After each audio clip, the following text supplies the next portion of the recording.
ओम शांति।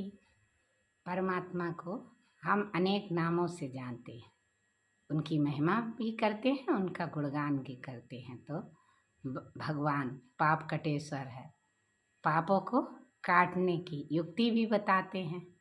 तो पाप कटेश्वर हमारे पाप कैसे कटेंगे? जब हम आत्मा अपने को समझ करके परमात्मा को याद करेंगे, तो वो हमारे योग अग्नि के द्वारा ही हमारे पाप भस्म होते हैं। तो इसीलिए कृष्ण को योगेश्वर कहते हैं।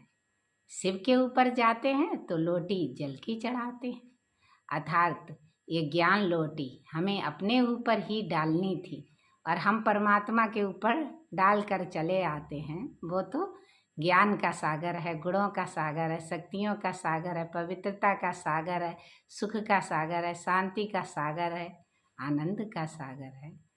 तो उसके ऊपर लोटी चढ़ाने की क्या ज़रूरत? लोटी तो हमें अपने खुद के ऊपर चढ़ानी है, आप ही करे सो देवता।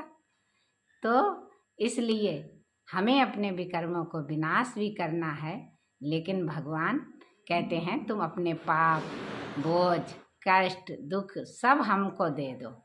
भगवान सब कुछ लेने आया है, तो हम इसके बदले में उन्हें धतूरा चढ़ा देते हैं, बेर चढ़ा देते हैं, मीठी चीनी मिलाकर दही दूध चढ़ा देते हैं, क्योंकि हम मीठे बन जाएं। आत्मा मीठी है ना, तो आत्मा का पिता परमात्मा कितना मीठा होगा, स्वीटेस्ट स्वेटर होगा ना, ऐसा मीठा। तो सैक्रीन बोला जाता है। सैक्रीन तो कहाँ भी नेक सी पड़ जाए तो सोचो कितनी मिठास आ जाए। इसीलिए परमात्मा को सैक्रीन भी कहते हैं, इतना मीठा है। तो वो देवताओं को इतना मीठा भी बनाता है। देवताएं कुछ पूजन लायक बनते हैं तो कुछ गायन लायक बनते हैं। जो गायन लायक बनते हैं वो तो बाद में करते हैं, जानते हैं, सोते ही पड़े रहते हैं कुंभकर्ण की नींद में। जगा रहे हैं तो जान नहीं रहे हैंगे।